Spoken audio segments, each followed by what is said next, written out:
देवपूजेसाठी वापरली जाणारी तांब्या पितळीची भांडी एकदम चकचकीत असली की आपल्याला एकदम प्रसन्न वाटतं। मी अशी तांब्या पितळीची भांडी स्वच्छ करण्यासाठी आज एक जादुई पावडर घेऊन आलेली आहे।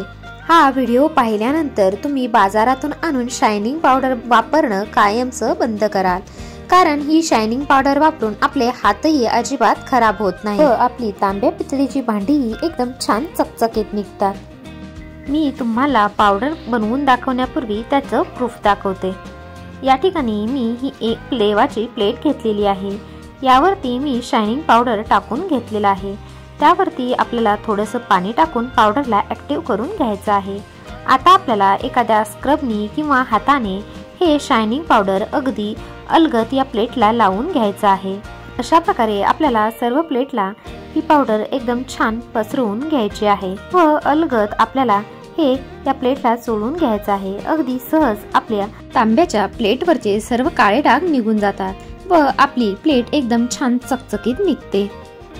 आता मी ही प्लेट पाण्याने धुवून घेतलेली आहे।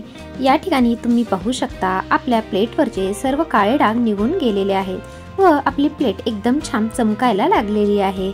हॅलो फ्रेंड्स, यज्ञकर्म फूड्स मध्ये आपल्या सर्वांचं मनपूर्वक स्वागत। आज आपण तांब्या पितळेची भांडी चमकवण्यासाठी एक मॅजिकल पावडर बनवणार आहोत। हे मॅजिकल पावडर बनवण्यासाठी मी या ठिकाणी घेतलेला आहे एक छोटी वाटी लिंबू सत्व, ज्याला सायट्रिक ॲसिड असंही म्हटलं जातं। हे कुठल्याही किराणा दुकानावरती तुम्हाला एकदम इझिली अवेलेबल होईल।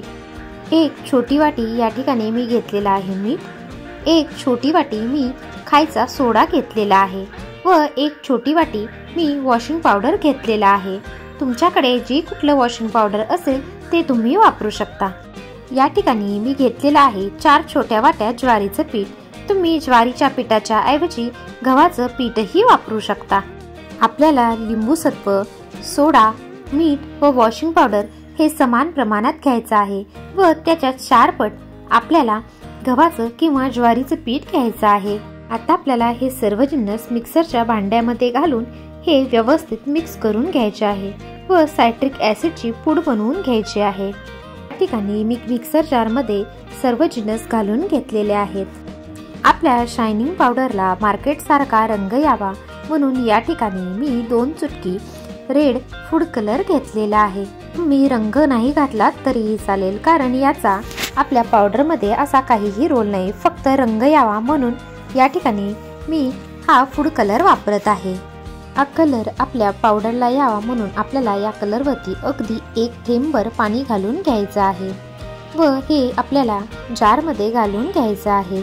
आता आपण हे सर्व जिन्नस मिक्सरमधनं फिरवून घेऊ, जेणेकरून ते व्यवस्थित मिक्स होतील। या ठिकाणी मी आपले सर्व जिन्नस मिक्सरमधनं फिरवून घेतलेले आहे, ते एकदम छान बारीक झालेले आहे व तुम्ही या ठिकाणी पाहू शकता आपल्या पावडरला छान लाईट पिंक रंग आलेला आहे। आपल्याला ही पावडर एखाद्या काचेच्या किंवा प्लास्टिकच्या हवाबंद डब्यामध्ये भरून ठेवून द्यायची आहे। जेव्हा केव्हा तुम्हाला एखादं पितळेचं किंवा तांब्याचं भांडं स्वच्छ करायचं असेल, त्यावरती ही पावडर घेऊन त्यावरती थोडंसं पाणी टाकून पावडर ॲक्टिव्ह करून घ्यायची आहे व ही पावडर आपल्याला त्या भांड्याला व्यवस्थित लावून घ्यायची आहे व अलगद आपल्याला घासणीने किंवा हाताने त्याला घासायचं आहे। आपलं भांडं एकदम स्वच्छ निघतं। आपल्याला भांड्याला खूप जास्त रगडायची अजिबात गरज नाही, अगदी सहज आपली भांडी एकदम स्वच्छ होतात।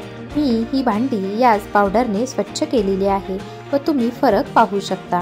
व्हिडिओ कसा वाटला हे कमेंटमध्ये नक्की कळवा आणि जर तुम्हाला आवडला असेल तर चॅनलला लाईक करा, शेअर करा आणि सबस्क्राईब करा। धन्यवाद।